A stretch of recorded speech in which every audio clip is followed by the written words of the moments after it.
Sekantį visai neblogą automobilį turim Porsche Cayenne. Kupas yra šitas, 21 metai, 56 tūkstančiai mylių nuvažiavęs. Matomas lempų, matot bamperio, šiek tiek gavęs per balkį atlipę. Longironas yra pasisukęs, matau. Kapotas pažeistas, šitoje pusėje lempų taip pat nėra. Šitoje pusėje, nežinau. Čia atrodo radiatoriai nekiauri, jisai kūrėsi ir važiuoja, pilka graži spalva, parsiduoda draudimo kompanijos. Gruodžio 1 bus aukcionas. Šiek tiek yra pažeistas nuo kapoto, matot, sparnas priekinis, šonas yra gražus, švarus, 3 litrų varikliukas pas šitą, 4 varomi ratai, raudona graži spalva, gera apdaila, kokybiška oda, Bose aparatūra, sėdynės geros būklės.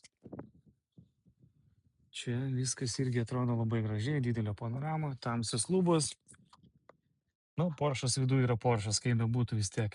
Labai jaučiasi prabanga, oda visur. Labai kokybiškas detalės, plasmasė, oda. Pasibandom užvesti. Išsiveda be problemų. Varikliukas taip pat dirba labai gražiai. Šildomas, šaldomas, aišku, sėdynės, visi asistai, linijų palaikymai ir taip toliau. Čia viskas veikia, kaip matot. Klima čia, klima gale. Gausit ir knygą. Visokių valdymų, kaip visą laiką Porsche, mygtukų milijonas. Bet gražiai dirba varikliukas. Vienam pasižiūrėsim toliau, ką čia turim gale. Taip, galas irgi tvarkingas, tik reikia išsivalyti, klima didelė. Galėsit šaldyti sėdynės gale. Kupas, kaip minėjau, dvigubas gražus išmetimas juodas, elektronikai. Galas irgi švarus, šitas šonas irgi atrodo švarus, be pažeidimų. Ištepta.